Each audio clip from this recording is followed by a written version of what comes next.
अथ द्वादशोऽध्याय। कुमारजी आज्ञा गर्नुहुन्छ हे अगस्त्य मुनि। त्यसपछि हिमालय पर्वतले आफ्नी पत्नी मेनका गर्भिणी भएको थाहा पाई अत्यन्त हर्षपूर्वक आफ्नो मर्यादा अनुसार उचित कर्म गरिदिए। 10 महिना पुरा भएपछि मेनकाको गर्भबाट हिमालयकी कन्या जन्मिन्।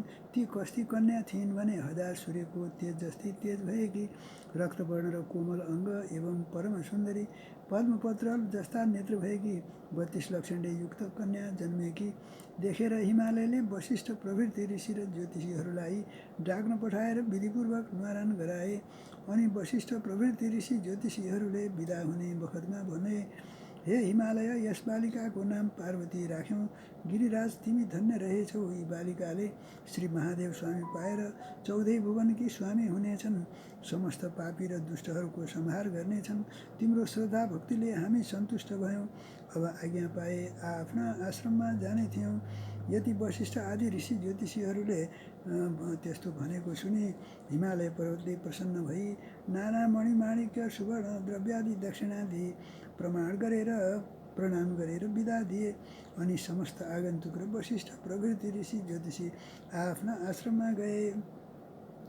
त्यसपछि पार्वती शुक्ल पक्षका चन्द्रमा झैँ दिनदिनै बढेर ठुली भइन्। तिनी खेल्दा पनि शिव पूजा गरेर नै खेल्दथिन्। यस्ता प्रकारले बाल अवस्थादेखि शिवको मही भक्तिमा चित्त लगाइरहेकी थिइन्। एक दिन नारद मुनिले विष्णु भगवान कहाँ गएर भने, हे वैकुण्ठनाथ, हिमालयकी कन्या पार्वती सबै तरहले तिम्रो योग्य छन्। कस्ती भने लक्ष्मीभन्दा पनि सुन्दरी, 32 लक्षणले युक्त भएकी ती कन्यासँग तिमी विवाह गर। यति नारद मुनिले भनेको कुरा सुनि विष्णु भगवान आज्ञा गर्नुहुन्छ, हे मुने, के हिमालयले ती कन्या मलाई देलान् र? नारद मुनिले उत्तर दिए, त्यसको चिन्ता तिमीले लिनु पर्दैन। म अहिले गएर पक्का निधो लिएर आउँछु। यति भने तुरन्त हिमालय कहाँ पुगे। हिमालय पर्वतले भेटेर उचित सत्कार गरिसकेपछि नारदजी भन्दछन्, हे गिरिराज, तिमीसित केही भन्न आएको हुँ।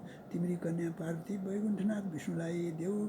यदि नारद मुनिको कुरा सुनि प्रसन्न भएका हिमालय पर्वत भन्दछन्, हे मुने, यो अत्यन्त उत्तम कुरा भन्यौ। तिम्रो आज्ञाले मेरी पुत्री वैकुण्ठनाथ विष्णुलाई दिएँ। अब विष्णु कहाँ गएर यो कुरा भन।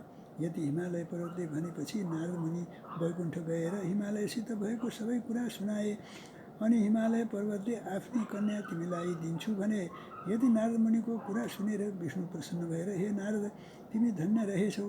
अब आफ्नो आश्रममा जाऊ भनेर विदा दिएपछि नारद मुनि आफ्नो आश्रममा गए। त्यसपछि हिमालय पर्वतले पार्वती कन्यादान दिन भनी सामग्री तयार पारी नारद मुनिलाई डाकेर विष्णु कहाँ पठाई राम्रो लग्न ठहराई। आफ्ना गुरु बृहस्पति आदि सम्पूर्ण देवता, यक्ष, गन्धर्व, किन्नर, दैत्य र नाग सबैलाई निमन्त्रणा पठाए। अनि विष्णु भगवान पार्वती कन्यादान लिन हिमालय कहाँ पुगे। उता मेनकाले हिरा मोती मणिमाणिक्य नाना रत्नहरूले झकाझक पारेर वस्त्रालङ्कार पहिराई सिँगारी राखेकी थिइन्। त्यो देखेर जया, विजया, अजिता, अपराजिता आदि सखीहरूले पार्वतीलाई भने, हे सखी, आज तिम्रो विवाह हुन्छ। विष्णुलाई कन्यादान दिन्छन्। यदि सखीहरूले भनेको सुनि पार्वतीको मनमा शङ्का उत्पन्न भयो। मैले बाल अवस्थादेखि नै श्री महादेव स्वामी पाऊँ भनेर धाइरहेकी छु। अझ पनि महादेवलाई नदिएर अरू कसैलाई दिए भने म आत्महत्या गरेर मर्नेछु। तिनको कुरा सुनेर सखीहरूले भने, हे पार्वती, त्यसो हो भने तिमी यहाँ नबस। हामी कसैले पनि नदेख्ने स्थानमा लुकाएर आउँछौँ। लौ हिँड। यति सखीहरूले भनेको सुनि, हे सखी हो, जसो गर्ने हो गर, म केही जान्दिनँ भनिन्। त्यसपछि सखीहरूले नदी तटको वनमा लगेर पार्वतीलाई कसैले नदेख्ने एकान्त ठाउँमा लुकाएर आए। त्यसपछि हिमालय पर्वतले आफ्ना गुरु बृहस्पतिलाई यज्ञमा बसाली सारा विधि गरिसकेर कन्यादान दिन पार्वतीलाई लिन पठाए। तर घरमा देखेनन् र यताउता सबै खोज्न लगाए, कहीँ पनि पाउन सकेनन् र हिमालय पर्वतले अत्यन्त व्याकुल भई गुरु बृहस्पति कहाँ गएर पार्वती कहीँ पनि छैनन्। अब के कसो गरौँ भने। यति हिमालय पर्वतले भनेको सुनि गुरु बृहस्पतिले यस लग्नमा भएन भनी विष्णुलाई बिन्ती गरे। अनि आएका जति सबै फर्केर आफ्ना आश्रममा जाँदा भए। उता सखीहरूले पार्वतीलाई वनमा लुकाएर आएपछि पार्वतीले नदी तटमा बसेर बालुवा ल्याई त्यसको पार्थिव शिवलिङ्ग बनाएर श्री महादेवको आराधना गर्न लागिन्। उसै बेला दुई दैत्य प्रघोष र दमघोष आएर पार्वतीको सौन्दर्यमा लोभिएर अनेक प्रकारका नराम्रा चेष्टा देखाउन लागे। तिनको चेष्टा देखेर पार्वतीलाई रिस उठ्यो र उनले हेर्नासाथ दुवै भस्म भए। अनि पार्वतीले बनाएको शिवलिङ्गबाट स्वयं महादेव प्रकट भई आफ्नो ज्योति स्वरूपको दर्शन दिनुभयो र हे पार्वती, तिमीले मेरो किन आराधना गरेकी? पार्वतीले बिन्ती गरिन्, हे जगदीश्वर, मैले बालककालदेखि नै श्री महादेव स्वामी पाऊँ भनेर हजुरलाई धाइरहेकी छु। मेरा पिता हिमालय पर्वतले विष्णुलाई कन्यादान दिन लाग्दा भागेर यहाँ लुक्न आएकी हुँ। मदेखि प्रसन्न भई रक्षा गर। हे प्रभु, मेरो इच्छा पूर्ण गराऊ। पार्वतीको यस्तो प्रार्थना सुनेर महादेव आज्ञा गर्नुहुन्छ, हे पार्वती, तिम्रा मातापिताले कन्यादान नदिए मैले तिमीलाई मेरी भन्न मिल्दैन। फेरि विष्णु आएर तिमीलाई जस्तो उपदेश दिन्छन् उसै माफी गरे इच्छा पूर्ण हुनेछ। महादेवको यस्तो शिक्षा सुनेर पार्वतीले जो आज्ञा भनी साष्टाङ्ग प्रणाम गरिन् अनि महादेव अन्तर्ध्यान हुनुभयो। त्यसपछि सखीहरू आएर पार्वती घर गइन्। छोरी आएकी देखेर रिसाएका हिमालयले भने, हे पुत्री, तिमी कहाँ गएकी थियौ? पार्वतीले बिन्ती गरिन्, हे पिता, म बालककालदेखि नै श्री महादेव स्वामी पाऊँ भनी उनैलाई धाइरहेकी छु र उनकै ध्यान भक्ति पनि मेरो हृदयले सदैव गरिरहेछ। हजुरले श्री विष्णुलाई दिन लाग्दा लुक्न गएकी थिएँ। आफ्नी पुत्री पार्वतीले यति भनेको सुनि उनको मारणका दिन वशिष्ठ प्रभृति ऋषि र ज्योतिषीहरूले पार्वतीको विषयमा भविष्यवाणी गरेको सम्झी चुप लागे। त्यसपछि पार्वतीले विष्णु कहिले आउलान् र श्री महादेव स्वामी पाउला भनी अनेक तीर्थ व्रत दान धर्म जप तप नियम पालन गर्न लागिन्। फेरि निकै दिन बालुवाको शिवलिङ्ग बनाई पार्थिव पूजा पनि गरिन्। तिनको अडिग श्रद्धा एवं भक्तिभाव देखेर विष्णु भगवान गरुडमा चढी शङ्खचक्र गदा पद्म धारण गरी पार्वतीको सामुन्ने आएर आज्ञा गर्नुभयो, हे पार्वती, तिमीले अनेक तीर्थ व्रत दान धर्म पूजापाठ यज्ञ आदि गरेको देख्दा म अत्यन्त प्रसन्न भएँ।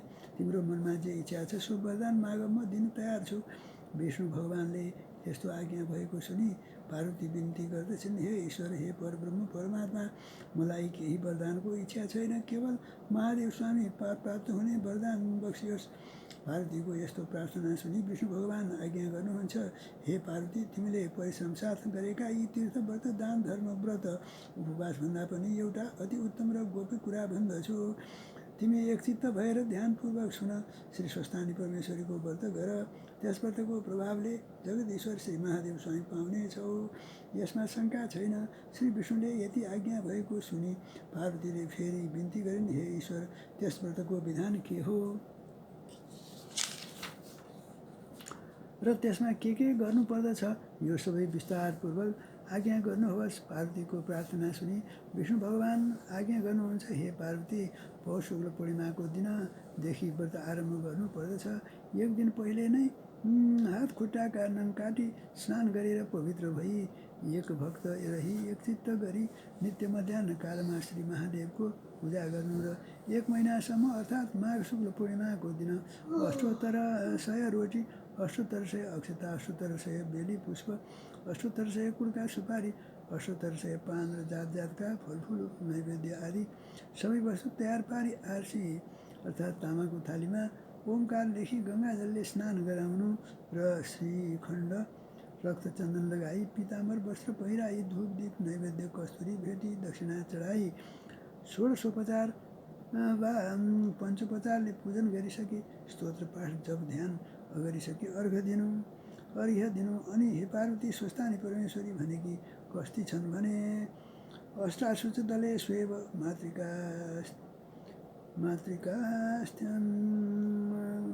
मातृकास्थितास्तथा खड्गं त्रिशूलं चोर्ध्वं च अर्धे च वरमुत्पलं चतुर्भुजां त्रिनेत्रां च सर्वालङ्कारभूषितां।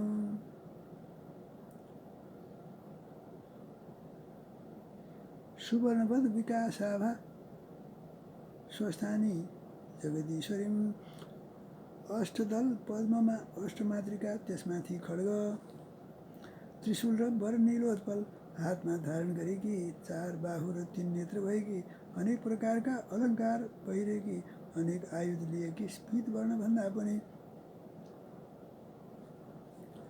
अत्यन्त शोभायमान भएकी यस्ती श्री स्वस्थानी परमेश्वरीको ध्यान गरेर हे जगदीश्वरी भनी मनमनै उनीसित इच्छा भएको वरदान माग्नु अनि प्रसाद झिकेर अष्टोत्तर सयमा 8 रोटी 8 अक्षता 8 बेली पुष्प 8 पान 8 कुर्का सुपारी सगुन समेत आफ्ना पतिलाई दिनु, पति नभए छोरालाई दिनु, छोरा नभए मित छोरालाई दिनु र मित छोरा पनि नभए जुन कामना वा इच्छाले व्रत गरेको छ त्यो मेरो फलानुकामना पूर्ण होस् भनेर गङ्गामा बगाइदिनु। 100 रोटी आफूले फलाहार गर्नु, रातमा जागराम बसेर स्वस्थानीकै महिमा गान भजन कीर्तन गर्नु, सुन्नु सुनाउनु। यति गरेपछि अवश्य इच्छा पूर्ण हुनेछ, यसमा शङ्का छैन। हे पार्वती, स्वस्थानी परमेश्वरीको प्रसाद लिने बेलामा श्री महादेव तिम्रो सामु अझै आफै प्रकट हुनुहुनेछ। तिम्रो श्रद्धा भक्ति देखेर म प्रसन्न भएँ। यति भनिसकेर तिमीले महादेव स्वयं पाए भनी विष्णु भगवानले वरदान दिनुभयो। हे अगस्त्य मुनि, नारायण विष्णुले यति आज्ञा भएपछि पार्वतीले मनमा सन्तोष र आनन्द मान्दै श्रद्धासहित विष्णुको पनि पूजा र प्रणाम गरिन्। तिनले पूजा गरिसकेपछि विष्णु भगवान विदा भएर गरुडमा चढी त्यहाँबाट अन्तर्ध्यान भई वैकुण्ठ धाममा जाँदा भए। यति श्री स्कन्द पुराणे केदारखण्डे महाभारती कुमार संवादे श्री स्वस्थानी परमेश्वरी व्रतकथायां श्री विष्णु स्वस्थानी व्रतोपदेश वर्णनं नाम 12 अध्याय।